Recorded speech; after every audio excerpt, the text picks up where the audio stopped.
I am sure that most of you have a pretty good idea about which MMORPGs I will refer to because those two are the most anticipated ones. Hello, my name is AugustTear, and welcome to my channel. Today I will present you with some information as well as my personal thoughts on the games I am going to touch on in this video. The first game is none other than the Ashes of Creation that all the fans are so excited about, and to be honest, they are right to be because the development team and their team leader and creator/CEO of Intrepid Studios, Stephen Sharif, seem to be on the right path to creating a generally good game without pay-to-win elements, which is the most disgusting nowadays for MMORPGs. Ashes of Creation is an open-world MMORPG that promises full dungeons, open-world bosses, and PvP battles such as sieges, guild wars, and arenas. Ashes of Creation is a sandpark game that combines the two other categories, sandbox and theme park MMORPGs. The content of a sandpark MMORPG is created by players themselves, but there is also content provided by the development team, such as raids, dungeons, and world bosses.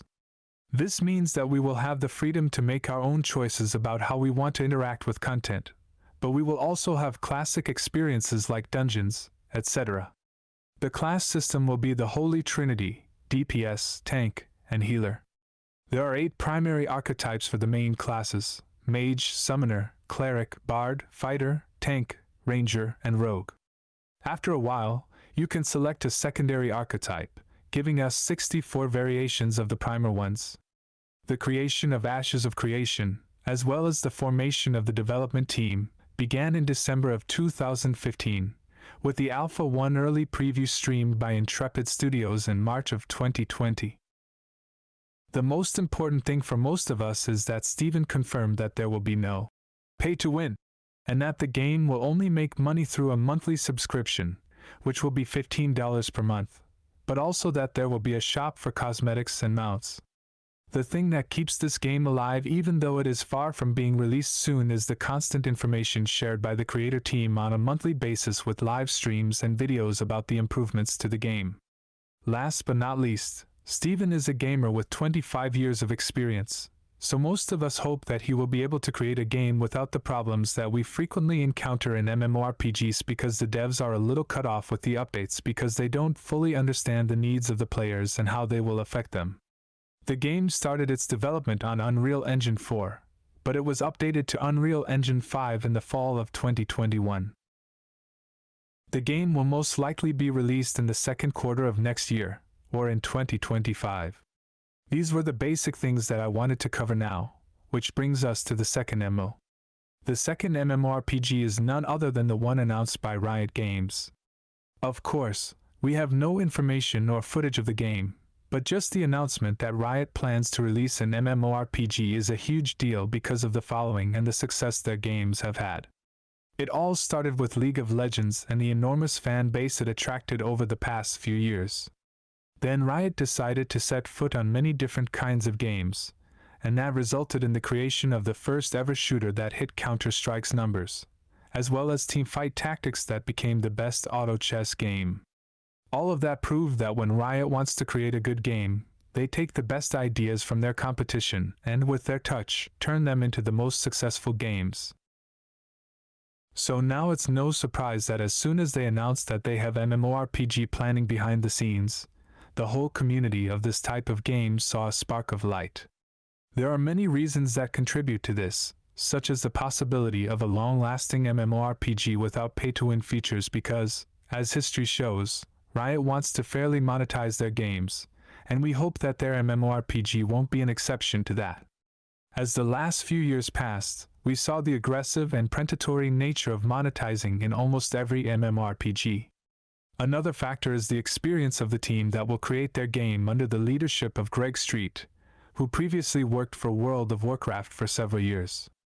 Unfortunately, he announced a few weeks ago that he is stepping down from that position, but I believe he has already set the path for the game's development. One of the most important things that this game brings to the table is the introduction of this genre to young people, who might otherwise totally ignore this type of game.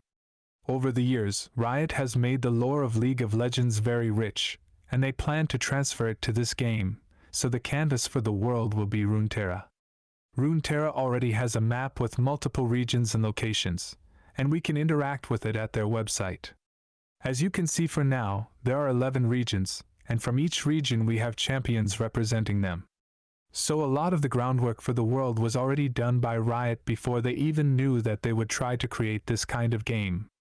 Also, we have an idea of how the classes will be because we have League of Legends characters that fall under various categories such as mages, fighters, marksmen, slayers, vanguard wardens, and enchanters. Of course, all of that is speculation because we are not 100% sure if they use them like that and how exactly the system will be. But most likely, they will use the Holy Trinity for group composition. Most of us that love MMORPGs have a bit of an idea how much money a company can spend on a MMORPG, and Riot Games for sure has that sector covered. One of the most common questions is when the game is going to release, and that's one more thing that we have no clue about. If I had to guess, knowing how much time and preparation an MMORPG takes, I'd say 2026. Because we haven't even seen pre-alpha footage. But we never know because there are big bucks on the table, so we might see it sooner. That's all for today, folks. We will touch on both of these games in future videos. I hope you enjoyed this one, and as it is my first, I would like to know your thoughts in the comments down below for both the video itself and the hype for those two MMORPGs. If you liked it, show some love by clicking the like button and as well the subscribe button with the bell to be notified when a new video is released. Thank you, and see you in the next one.